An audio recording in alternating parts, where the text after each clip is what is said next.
Since the early 1900s, the Strip District has been the culinary center of the city of Pittsburgh. Every day, thousands visit the Strip for fresh produce, fish, and to sample the widest range of cuisine in the city. Yeah, well, people don't come here to the Strip specifically to eat lunch. Well, they come down for the specialty items. They come down for homemade pepperoni, homemade sausage, homemade superson, prosciutto, the different variety of cheeses that I have, the olive oils that I carry. A lot of them come down for me, too. I love the Strip District. It's got everything you want in here. It's got every culture, every aspect of life you could want is down here. It is Pittsburgh. This is Pittsburgh? Most definitely. Yeah, I mean, if you want to find out what it's about, come to the Strip, for sure. There's such a variety of different produces and meats and fishes and, and all different ethnic groups down here. I think that's what brings people down here. To me, Pittsburgh is a curious blend of like the Midwest and the East Coast. Okay. You know what I'm saying? It has its own flavor. In the language, I'm sure you've heard yins and all that. So no, I can't really put it in words, I guess. Yeah. I guess the best way to describe it is to eat it or to listen to it, It's different than anywhere else. I mean, the buildings are old, the people are friendly. So many different walks of life, There's rich people, there's poor people, there's white people, there's black people, there's Chinese, there's every different type of person you could imagine. If you sit out here and have a coffee in the morning, people will sit out here and have a coffee and they just watch the people walk by. You see a bunch of crazy things. People are selling everything on the street on Saturday. People from trying to, hustle a flower to, people raising money for good causes. You really see a bunch of different stuff. So, family values are key. Coming down the Strip is not even close to going to the Giant Eagle. You come into Jimmy and Nino's. Yeah. I know you by your first name. I know all your children's names. I know your grandchildren's names. I more or less know your family history because, in essence, if you think about it, those people are an extension of my family. That's just how it is. It's all one-on-one. It's all camaraderie. In that respect, this is a labor of love. We're a family business, family restaurant. In the beginning, it was just like me, my mom, my girlfriend. My stepfather would come down and help on the weekends when we're a little busier. And I think people like that family atmosphere. When they came in, I have a 7-year-old daughter, so they all, they watch her grow up. We have pictures on the mantle of her. When she's at dance recital, people come in, they show me pictures of their family. I kind of watch them grow up. A lot of regulars. Weekend, there's so many people down here, not so many regulars, but during the week, it's just a lot of regulars, You get to know them and kind of build a relationship, you know what I mean? More than, they're not just customers, they're friends. One thing that's really particular to Pittsburgh is that everybody's really, really nice and willing to talk to you and willing to small talk about nothing, even if you've never met them. So that's definitely true in the Strip District. You walk into Foley's and they're just the people who own it are just in there ready to chat with you about your fish. Yeah. It's a really, really pleasant experience. Have you? Personally, I try to embrace each customer. I greet them, offer them a basket, try and strike up a conversation with them, help them with any products that I can. It's really cool. Try to remember their name. It's important. It's not as if I just have individuals come in here. Whole families come in. In some instances, I have 4 generations of family coming in here.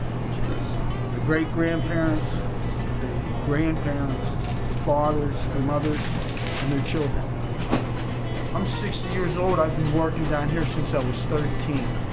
First job I had was loading up people's cars and trucks because predominantly back at that time, the Strip was strictly wholesale.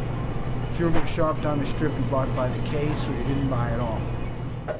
Since the 1950s, the number of wholesale grocers in the Strip District has dwindled down from 71 to 6. this year we're celebrating our 100th year in continuous successful business, and we're promoting some. We're having a video made, and have some promotions coming up this summer to celebrate that.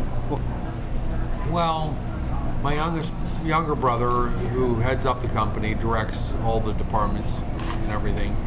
And my younger brother, Dan, is in charge of the e-commerce business, the shipping and packaging of.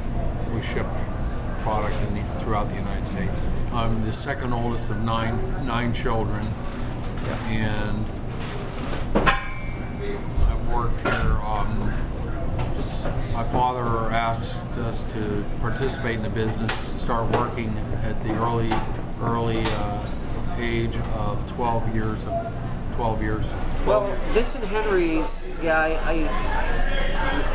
think it's been a restaurant for 90 years and was owned by Vincent Henry DeLuca. And I think it used to be, I saw an old picture somewhere where it used to be just like half of this, so it's like really narrow. And Vincent Henry DeLuca, actually, yeah. And Drew and Chris bought it about 20 years ago. Drew and Chris Mykert, the owners, married couple. They were truckers before, he was a over-the-road trucker, long haul. And her family has always been in the restaurant business, so I guess it was sort of in the blood, so to speak. And they opened DeLuca's about 20 years ago. The rest is history. Originally, my grandfather and his brother started Sinceros.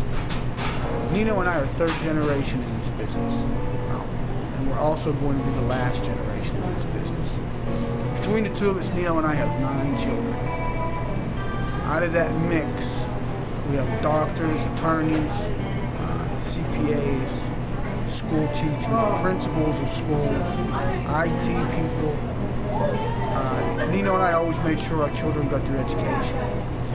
Consequently, none of the children need to follow in our footsteps. They're blazing their own trails. I do see us evolving, provided the 4th generation embraces the business, and we can encourage and bring on some members of the family in the 4th generation, which we are currently working on. And it's difficult in any family business, particularly for the 4th generation or 5th is unheard of sometimes. Well, presently there are none that are working here. The nieces and nephews that I do have live out of state, and they have their own careers. Well, it changed specifically in one respect, simply because there aren't any more of the mom and pop stores. Yeah. That used to be the nucleus of our business. It's also changed in the fact that the family unit is smaller than it originally was. It's changed because families aren't as close to each other as they used to be. Yeah. Well, let's see, in the past 10 to 15 years, we sold some of our businesses off. And just, we were in the wholesale distribution of wholesale fish to restaurants and hospitals and so forth.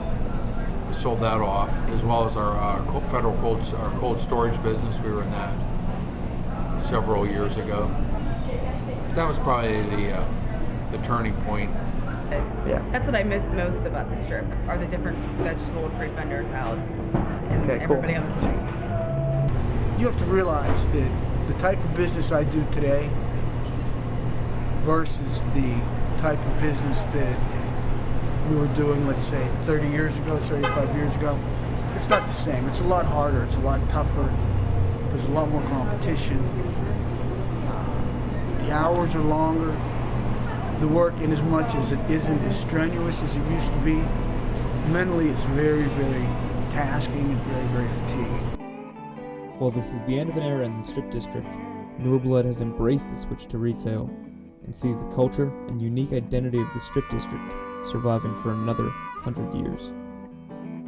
Everywhere else changes and modernizes, and down here kind of stays, has stayed the same for 100 years, it seems like. I mean, how many businesses, like Penn Mac's over 100 years old up the street, The buildings haven't changed much. I've been here 12 years and I haven't seen anything building go up or down like a new building. So. Sure, Like I said, we may get new flooring or new upholstery, but the flavor will always be the same. That's another thing that I think is kind of distinctly Pittsburgh as well. I don't know, change isn't, it takes a lot to change things in Pittsburgh. I think people sort of hold on to those like familiar values and whatever, foods, culture.